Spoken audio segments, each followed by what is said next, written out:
L'info écho avec Capital. Le chiffre du jour, 10%, c'est la pénalité que vous encourez si vous ne remplissez pas votre déclaration de revenus d'ici ce mardi 8 juin à 23h59. Il s'agit en effet du dernier jour pour vous affranchir de vos obligations fiscales à réaliser sur le site impôts.gouv.fr. Sont concernés par cette date butoir les résidents de la zone 3, soit les départements 55, la Meuse, à 976, Mayotte.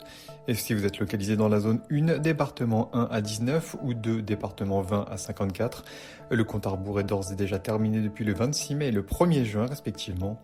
Pour les déclarants sur formulaire papier, la deadline était quant à elle fixée au 20 mai.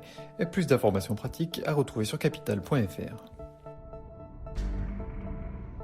Le coup de gueule du jour concerne la flambée des arnaques au placement. Alors que l'autorité des marchés financiers multiplie les alertes sur de nombreux produits d'épargne proposés par des acteurs interdits, les escrocs de la toile ne reculent devant rien pour vous soutirer vos économies. Promesses de rendement totalement irréalistes, assurance d'une garantie sur le capital qui l'est tout autant, formation pas adaptée à votre situation financière et à votre profil de risque, investissement à l'étranger, hameçonnage. Les techniques des arnaqueurs n'ont pas de limite.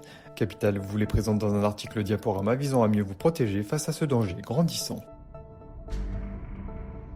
L'info Capital concerne les pays où il sera bientôt possible de voyager. À partir du 9 juin, les personnes vaccinées seront de nouveau autorisées à se déplacer hors des frontières de l'Union européenne. Cela ne signifie pas que toutes les destinations seront accessibles, chaque pays étant libre d'accepter ou non les touristes français.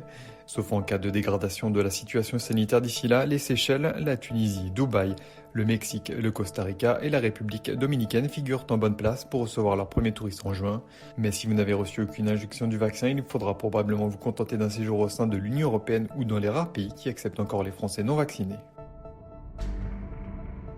Et on termine par la fin du télétravail à 100% pour de nombreux salariés à partir du mercredi 9 juin, date de la deuxième phase de déconfinement.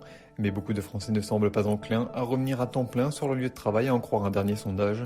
Boudé pendant de nombreux mois, le télétravail semble s'être installé à tel point que 3/4 des personnes interrogées ne veulent pas revenir sur leur lieu de travail, du moins tous les jours. Et les raisons sont diverses. Si certains mettent en avant l'argument du temps de transport, entre 1 heure et 2 heures pour se rendre sur leur lieu de travail, pour d'autres, la peur du virus est encore présente. Le retour dans un open space, des collègues non vaccinés, des petites habitudes qui irritent sont d'autant d'arguments que les salariés ne sont pas prêts à accepter. C'était l'Info écho avec Capital.